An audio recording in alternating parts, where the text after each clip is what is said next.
Bien-aimés frères et sœurs, que Dieu vous bénisse encore. Je suis toujours heureux de revenir à vous. Vous m'avez posé beaucoup de questions sur le mariage et divorce. On est en train de répondre à certaines d'elles. Et nous n'avons que pour principe, fondement, que toute question biblique doit avoir une réponse biblique. Que dit la Bible au sujet de toute question que nous nous posons? Alors, la question qui m'avait été encore posée de savoir, est-ce d'une côte d'un homme peuvent sortir deux femmes? Lorsque l'homme divorcé se remariait avec une autre femme. Alors, pour cette question, nous devons rester bibliques. Tout d'abord, mes frères et sœurs, nous devons comprendre dans quel temps sommes-nous, dans quelle dispensation. Avant, dans le jardin d'Éden, dans Genèse, on voit que Dieu fit endormir dans un profond sommeil Adam. Et de la côte d'Adam, Dieu en tira une femme et qu'il présenta à l'homme, et l'homme dit, voici cette fois, os de mes os, chair de ma chair, on l'appellera femme parce qu'elle a été tirée de moi. Et là, maintenant, vient une déclaration qui fait le fondement du mariage.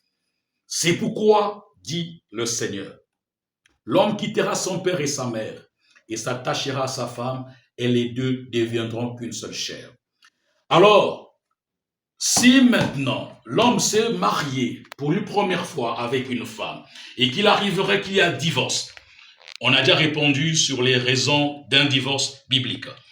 Et s'il arrivait qu'il puisse se remarier, à supposer que sa femme ait commis adultère, à supposer que sa femme soit décédée. Ça, c'est les motifs bibliques. Est-ce que cet homme, en se remariant avec une autre femme, de sa côte sont donc sorties deux femmes? Alors, nous tenons à dire, avec Adam, la situation était autre. Et là, avec Adam, c'était au commencement, avant le péché. C'est ainsi que la femme est sortie de l'homme. Après le commencement, Dieu donne le libre arbitre à l'homme, la possibilité de choisir parmi les femmes.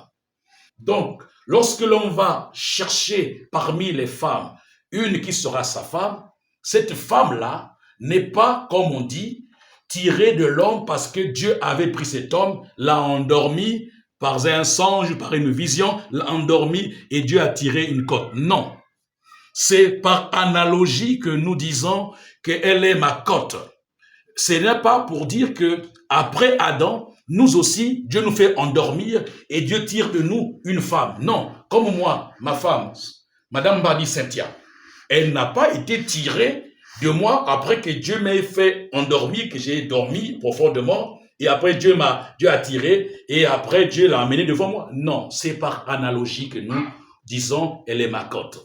Elle est sortie d'une famille. Et moi, j'ai cherché parmi les filles, et j'ai trouvé elle. Et pour cela, on doit pouvoir prier.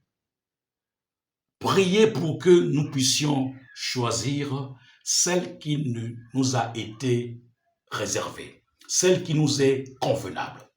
C'est là où les hommes de Dieu, la Bible nous demande de beaucoup prier,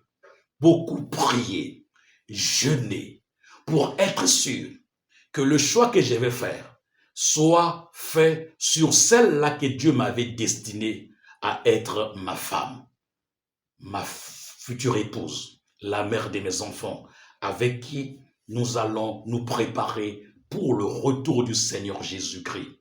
Et c'est là qu'il est écrit dans Proverbe, au chapitre 20, verset 25. Faut pas prendre un engagement sacré à la légère, sans pourtant y réfléchir. Nous devons prier. Nous devons chercher la volonté de Dieu. Que Dieu nous oriente par le Saint-Esprit à faire un choix sur une fille qui est née de nouveau, qui est une partie de moi-même, par analogie. Ainsi, mes frères et sœurs, ne prenons pas cet engagement à la légère. Ma sœur, lorsqu'on te demande la main, il faut beaucoup prier pour être sûr que cet homme est réellement ton mari. Avec lui, s'il y aura des problèmes qui vont arriver, les épreuves, les secousses dans la vie, vous serez soudés pour faire face à cela.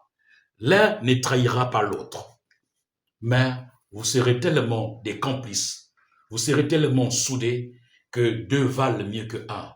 Si l'un tombe, l'autre vient de le relever. Malheur à celui-là qui est seul. C'est pour ainsi dire, mes frères, avec Adam, Dieu a l'endormi et a tiré physiquement. Mais avec nous, nous prions, nous cherchons, nous choisissons. Et nous allons maintenant vers Dieu pour pouvoir recevoir la bénédiction. Voilà la réponse qu'on peut donner à cette question.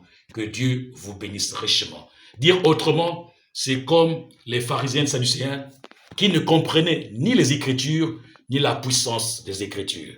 Que Dieu vous bénisse richement. Shalom.